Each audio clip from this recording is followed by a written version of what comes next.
G'day everyone, Rune here. You've read the title, you know what we're talking about. So yeah, my most popular what if Ash met Meowth first, was a rush job. The idea for this video actually came from a comment I got on chapter 3 of that series, where they pointed out that it was very similar to Plus Ultra and Ronin's collab series, What If Ash Was Sponsored by Giovanni. I was originally going to respond to this comment directly, but then I realized there was just too much to say. So I decided to make a video on the history of this series for my 500 sub special. That way everyone can hear the story and learn from my mistakes. First, claps to that commenter for noticing the similarities, because you were not wrong. It was actually their series that inspired this what if. Heck, Plus Ultraman is one of my biggest inspirations for getting into what ifs in the first place. Shout out to him, Masako X, and Sega Scourge.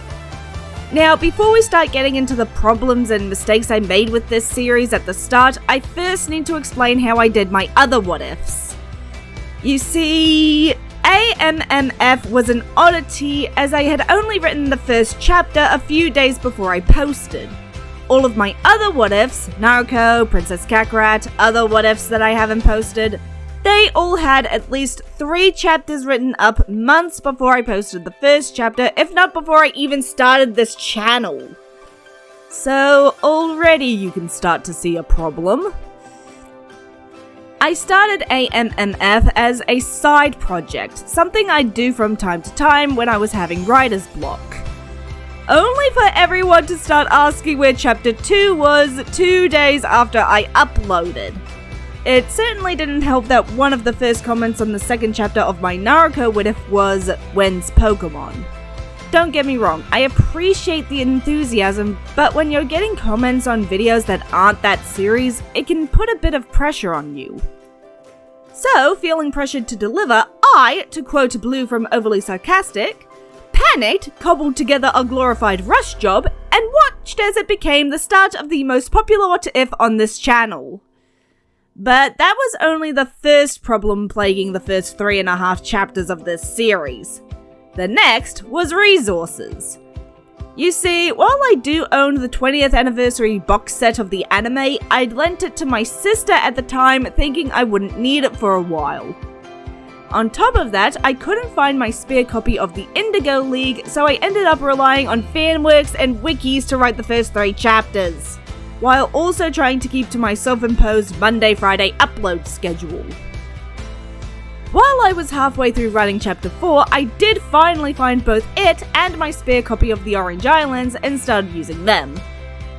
I did consider rewriting chapter 3 as I hadn't uploaded it yet, but I decided against it for a few reasons. 1, it would screw over my upload schedule. 2, I found out while re-watching the Bulbasaur episode that Oddish was an abandoned Pokemon and I wanted to use it to help set a pattern. And 3rd, I was never going to give Ash Bulbasaur because I was always going to give Misty Squirtle. Giving Ash 2 starters and Misty 1 didn't feel fair. I also got the feeling that Melanie was going to ask one of them to take Bulbasaur no matter what, so giving it to Brock was the only option.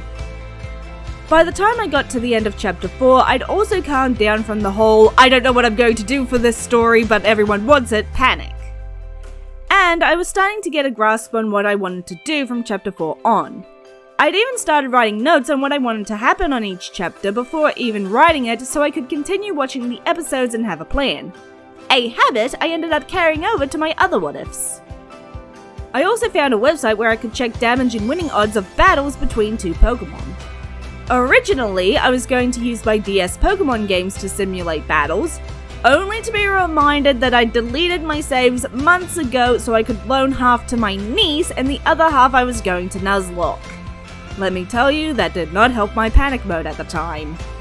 I might go back and redo those chapters one day, but for now I just want to finish Indigo because I'm starting to get some serious burnout from this series.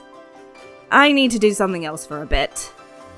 This whole thing was basically a lesson in not jumping the gun and waiting until I had at least 3 chapters and a semi-solid plan ready, before uploading the first chapter. It was a hard, stressful, and really embarrassing lesson to learn, but I'm glad I learned it early. I'm Rune. See you in the next story.